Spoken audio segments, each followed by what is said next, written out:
Matt, tell us a little bit about some of your clients right now.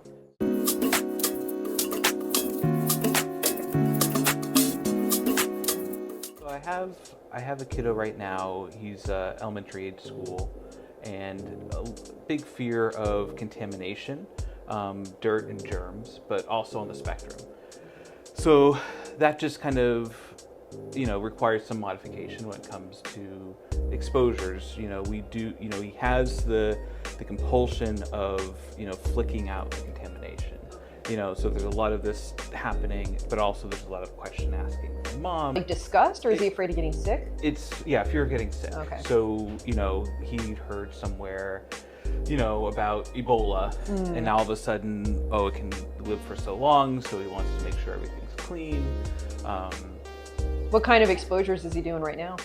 So I've been working it for a little bit, and then when you're talking about kids on the spectrum, one of the challenges is the generalization. So you start with kind of, what you consider to be kind of mild exposures, touching some surfaces, touching things that we don't know whether they touched or not, so kind of learning to sit in that uncertainty.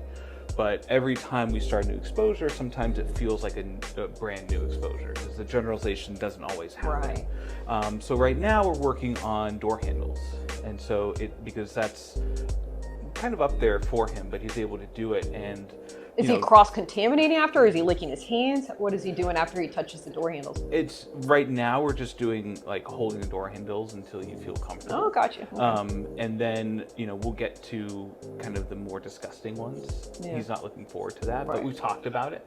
So at least he has an idea of what's coming. Yeah. Because that, I think, is important too. Not too much. You don't want to overwhelm. Yeah. But it is important to let them know. Going through the hierarchy and things like that, more than just like at the beginning, just kind of reminding, hey, this is the next step. Good job. Kind of reinforcing that sort of thing. Okay. But he's into it in terms of like he's willing. He doesn't like it, but he's into it, and like having mom there too is really important. Yeah.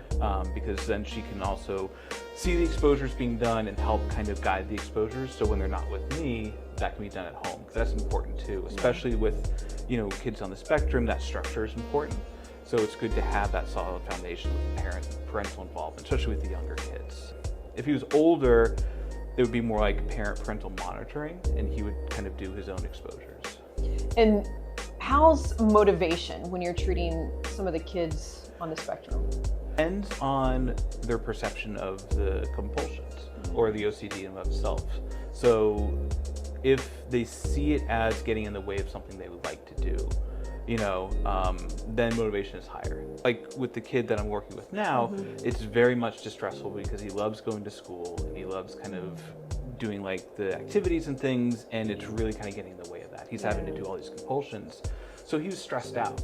And so when the idea of therapy came up, there's that kind of initial resistance because it's new and different.